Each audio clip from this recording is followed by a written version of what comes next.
You used the word excommunicated. Yeah, I said excommunication, a short story. What does that mean? What does that mean? Look, this has been a process of excommunication led by a few absolutists, both on the political spectrum and religious spectrum, dictating what is acceptable modes of behavior and thought. Apparently, I did not fit this litmus test that ISNA has created, where Palestine is now a creedal issue, which apparently unifies all Muslims, all 1.7 billion Muslims. Am I Muslimy? This is Wajahat Ali. He's a high-profile writer and speaker. Had we been meeting a couple weeks ago, I would have described this guy as being a darling of the Muslim community. Not anymore. Activists are rallying against him online. They're responding to this article in which he interviewed Israelis illegally settling in the West Bank. I thought maybe Wajahat was being punished for going against consensus, but the furor he sparked suggested this was much more complicated, and that it might really be a battle among American Muslims about who gets to speak for them and who doesn't. My name is Aymann Ismail. To grow up Muslim means to grow up being feared, so I'm traveling the country to find out for myself if there's really any reason to be afraid of American Muslims. I told myself this episode wouldn't be about Palestine. After all, this is a series about the complicated lives of Muslims in America. But there's no way around it. Israel's oppression of the Palestinians sets the tone for this conversation. The world has allowed Israel to illegally build settlements, subjecting Palestinians to a brutal occupation. Wajahat Ali saw media fixated on violence in the West Bank, ignoring both peaceful protests and the violent extremists among the Israeli settlers. He told me he wanted to focus on them for a change. So how did you end up in Israel interviewing settlers? I was like, how come it's white Jewish guys who always get to write about the fundamentalists and extremists in Muslim communities, but like people of color or Muslims, we're never allowed to go see your fundamentalists? I'm like, why not? I've been there before. It's a good story. The piece is long, detailed, and disturbing. I originally read it as damning to the settlers, but critics immediately suggested it normalized those settlers while perpetuating faceless stereotypes of Palestinians. Human beings somehow rationalize doing some of the most irrational things. It's one of the most volatile real estates on earth. It's an ongoing conflict, an occupation, a festering sore. But at the same time, you also try to understand the motivations of why nearly 385,000 Israeli settlers are living in the West Bank.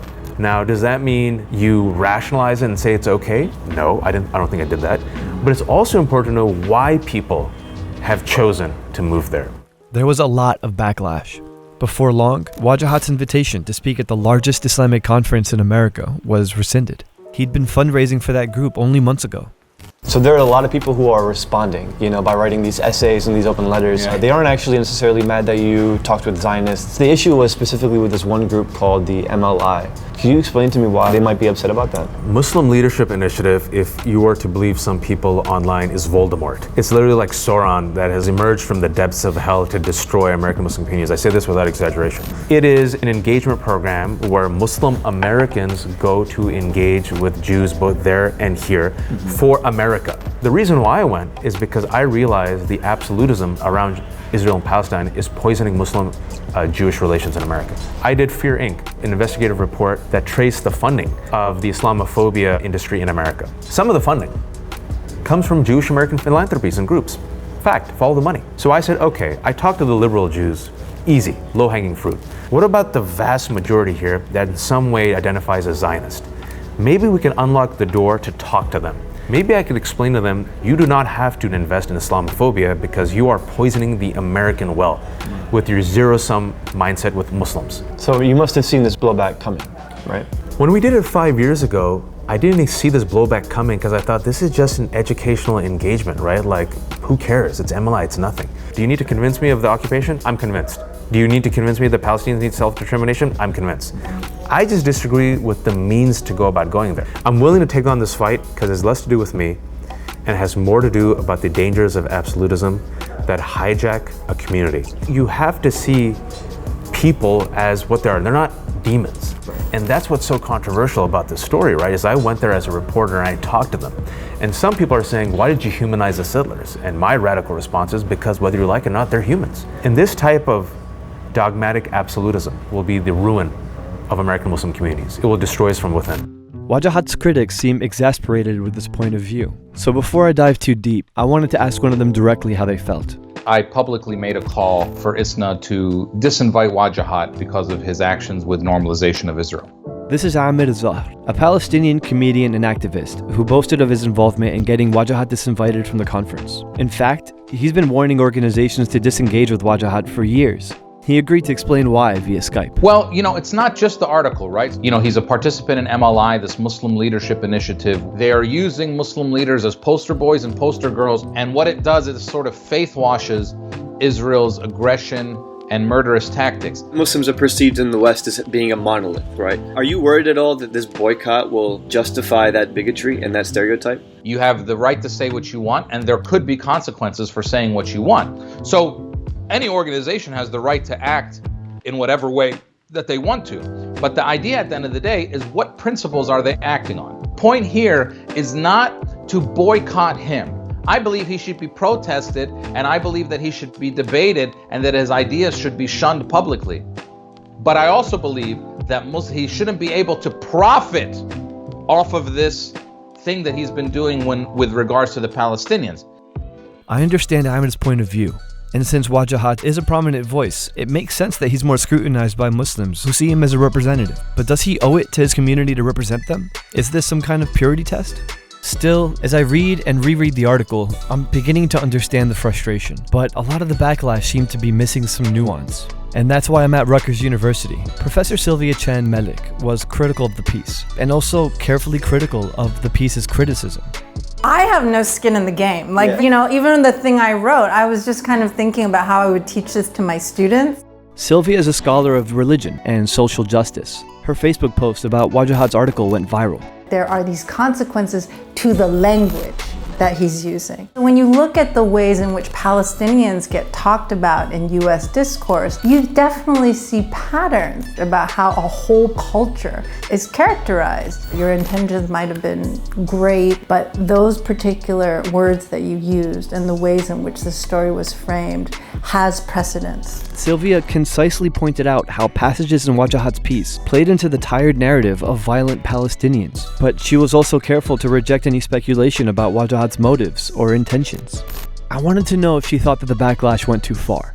One of the main struggles of any minority community in this country is to say we are complex. It's this, what W.B. Du Bois called, double consciousness. It's this constant understanding that we have to contend not only with the complexity of how we feel, but of how we're being perceived. A lot of Muslim organizations and individuals and communities are still very new to this. Don't quite understand, that how they're responding also has consequences. There should be no one question that, if you answer it wrong, you're out. But I don't think that's what's happening here. With her careful perspective, Sylvia helped me understand why activists would rally against someone who seems like a natural ally. Back in Virginia, Wajahat and I started talking more bluntly about why people were suspicious of his work. I mean, I at least am very skeptical about Zionism because of the Hasbara, right? You've heard about this. Israeli propaganda. Right. And which exists. They've been on the record as saying that they've been trying to train university students, speakers, also Muslims in the West, to try to be more sympathetic to Zionism. Yeah. So the fear is that MLI is part of that effort. Of course. Do you see it that way? I don't see MLI as part of the effort. I understand the fear.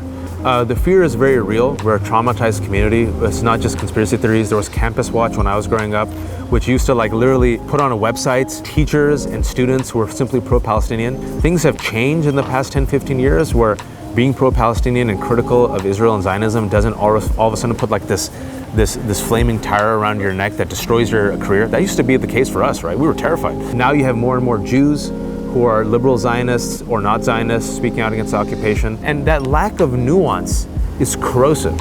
So for MLI, let's do it. Okay. If MLI was to convert me into a Zionist sympathizer for the occupation, obviously they have failed remarkably. Do you have any regrets about how you went about doing your pieces? My regret is I didn't jump ahead of the curve. I wasn't proactive. You should set the frame, set the message. I didn't do that. I didn't think I had to. What happened instead was the reaction framed the response. And it has clouded a lot of otherwise well-intentioned people in the middle who sincerely mean well, but are fed so much propaganda from all sides, they're just confused. I'll be honest, in trying to make sense of this controversy, I sometimes wished I hadn't, but I'm glad that I did.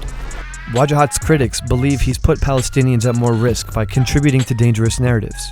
It's hard to fault Palestinians and Muslims generally for pushing back so hard when we've been dehumanized for so long.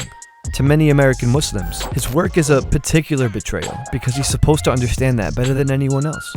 But if we approach every clash like an existential threat, these fights can consume us. As Sylvia said, one of the main struggles to a minority community is to be able to say we are complex.